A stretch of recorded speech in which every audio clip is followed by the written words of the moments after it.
Hello yes friends, welcome back to Bharat railway academy. చూడండి, ఈరోజు ఏంటంటే ఆఫీషియల్ గ్రూప్ డి నుంచి అయితే ఆఫీషియల్ క్వాలిఫికేషన్ నోటిఫికేషన్ అయితే రావడం జరిగింది. క్వాలిఫికేషన్ నోటీస్, ఆఫీషియల్ నోటీస్ అయితే చూడండి. చాలామంది చాలా నుంచి చూస్తున్నారు. టెన్త్ తీస్తారు, ఐటీఐ ఉంచారు, లేకపోతే ఐటీఐ తీస్తారు, టెన్త్ తీస్తారు. ఇటువంటి చాలామంది చాలా కన్ఫ్యూజ్లో ఉన్నారన్నమాట. ఓకేనా, దీనికి సంబంధించిన ఆన్సర్ అయితే రైల్వే గ్రూప్ డి నోటిఫికేషన్ నుంచి అయితే ముందే మనకైతే క్వాలిఫికేషన్ నోటీస్ అయితే ఆఫీషియల్గా చూడండి న్యూజిలాండ్ నుంచి అయితే ఈరోజు అయితే రావడం జరిగింది.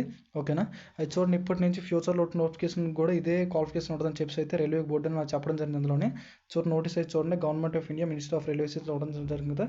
ఓకేనా, general managers all zonal railway production units నుంచి చూసుకున్నట్లయితే చూడండి, మినిమం సబ్జెక్ట్ చూసుకుని minimum education qualifications for recruitment for open market level 1 pay matrix చూసుకున్నట్లయితే మినిమం ఎడ్యుకేషన్ క్వాలిఫికేషన్ చూడడం ఇక్కడ.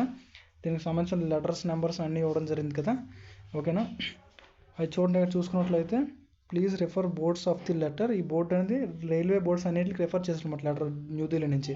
ఓకేనా, చూడండి, 2019 ప్రకారం regarding to minimum education qualification చూసుకున్నట్లయితే ఫర్ ఆల్ రిక్రూట్మెంట్ చూసుకున్నట్లయితే in level 1 of the pay matrix చూడండి ఇష్యూస్ యాజ్ వింది. అంటే ఇదేంటంటే 2019 ప్రకారంగా అన్ని ఇప్పటి నుంచి ఉన్న ఫ్యూచర్ గ్రూప్ డీకి మొత్తం కూడా సేమ్ ఇదే క్వాలిఫికేషన్ ఉండాలని చెప్పేసి అన్ని బోర్డ్స్కి అయితే అనేది లెటర్ పంపించడం అనేది జరిగింది అనమాట అన్ని బోర్డ్స్కి. ఓకేనా, చూసారు కదా, education qualifications for all future open market recruitment level 1 పోస్టులు చూసుకున్నట్లయితే ఇంక్లూడింగ్ ది అప్కమింగ్ అంటే అప్కమింగ్ అంటే ఇప్పుడు వస్తుంది కదా, ఇప్పుడు వచ్చింది కాక నెక్స్ట్ వచ్చే నోటిఫికేషన్స్ కూడా విల్ బి చూడండి 10th పాస్ అయ్యి ఉండాలి, లేదా ఐటీఐ అని ఉండాలి. ఓకేనా, నెక్స్ట్ నేషనల్ అప్రెంటిస్ సర్టిఫికేట్ ఉన్నా పర్లేదు. ఓకేనా, చూస్తారు కదా, 10th అయితే తీయలేదండి. ఓకేనా, మీరు చాలామంది అడగడం జరిగింది, 10th అయితే తీయలేదు.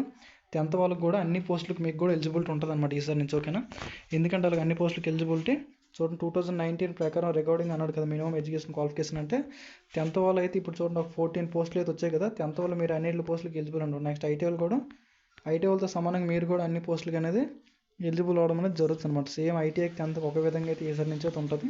ఓకేనా, చూస్తుంటారు కదా, ఇదైతే న్యూజిలాండ్ నుంచి రైల్వే బోర్డ్స్కి అయితే న్యూజిలాండ్ నుంచి లెటర్ అనేది రెఫర్ చేయడం జరిగింది అనమాట. ఓకేనా, మీరైతే 10th వాళ్ళు టెన్షన్ పడకండి, అన్ని పోస్టులు మీకు ఎలిజిబుల్ ఉంటాయి. ఓకేనా, ప్రిపరేషన్ అయితే మీరు చేయండి. ఓకే, ఇంకేమైనా డౌట్స్ ఉంటే కామెంట్ చేయండి, రిప్లై ఇస్తాను. Okay, thank you.